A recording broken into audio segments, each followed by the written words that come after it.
The Moro Saga was an epic that lasted for 2 years. Mostly because it's a monthly comic, but also because, amongst other things, Toriyama and Toyotaro completely ignored the standard 3-act structure. In the span of that 2 years, though, the Dragon Ball story was not in fact a straight line of events. Like many Dragon Ball arcs, the Moro Saga had a few time skips throughout its duration. Some that are a bit confusing towards the end, so I thought we'd take today to do a dive on the material and see if we can get some solid answers on the timeline of the Moro Saga. First, we start with the Broly aftermath, where Goku is shown teleporting back from planet Vampa to give Broly, Chila, and Lemo the capsules and sensu beans. This day is described in the manga as a day where some time has passed since the events of the Broly movie.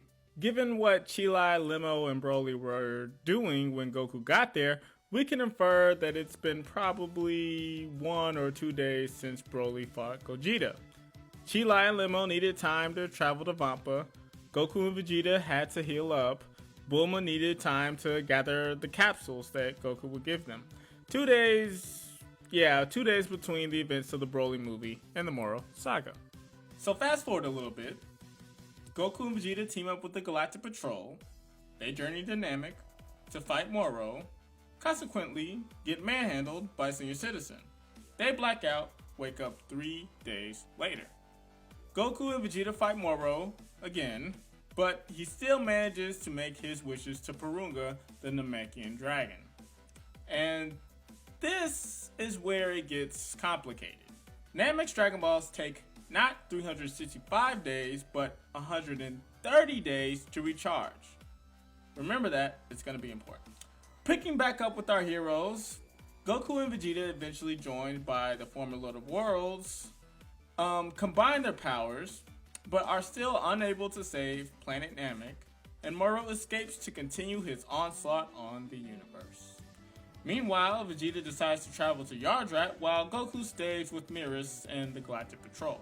Vegeta's Galactic Patrol ally informs him that the trip will take 1 week, which is also described in the manga as being a few days later. The manga uses this terminology often. Right soon after, in fact, when describing Goku and Miras' departure from the Galactic Patrol to train, meaning it's been about another week when this happens. Assuming the events that followed all happened within the same day, including the conflict on Earth, as well as Goku and Miras' arrival on the planet to begin their training, assuming that all happened in 1 day, the next time skipped is in fact the 2-month ceasefire, which was bargained by Jaco. So, 2 months later, Earth's fighters are joined by the Galactic Patrol to meet Moro and the other escapees. The battle for the universe ensues, and Moro is defeated. Again, all of this happened on the same day. At this point, it's been 78 days since the start of the Moro Saga. 2 years in our world, but 2.5 months in the Dragon Ball world. Go figure. The heroes rejoice, and to celebrate, Satan decides to throw them all a feast. Going off of all the attendees that are there, with there being no indication of time passing, nor any of the side characters changing clothes dramatically, we can assume that this is indeed later that same day of the Battle of Moro and Satan's subsequent declaration of the feast. But remember that thing I said was gonna be important?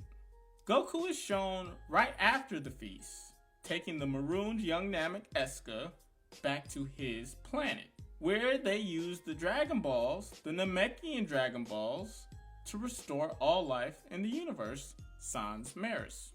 Now again, the Namekian Dragon Balls take 130 days to recharge, being that is what amounts to a complete year on the new Namek.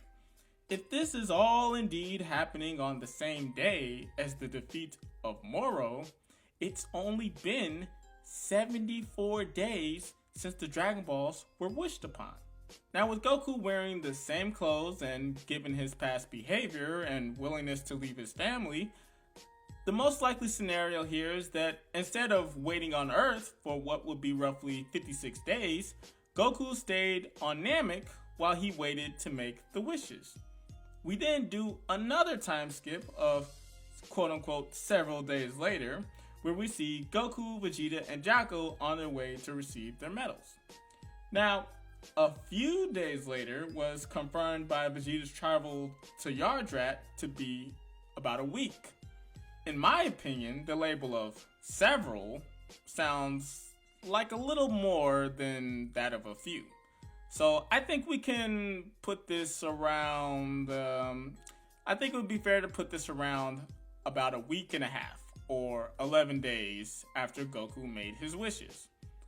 All's well that ends well, but we have one last time jump.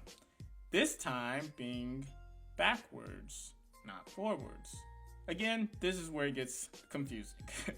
Upon revealing himself to still be alive, Beerus explains that a few days earlier, aka 7 days earlier, Whis and Beerus met with the Grand Priest who detailed Beerus' revival and Beerus' punishment. A few days earlier, Beerus and Whis were seen heading to Zeno's palace the same day Moro was killed. That was like 63 days ago.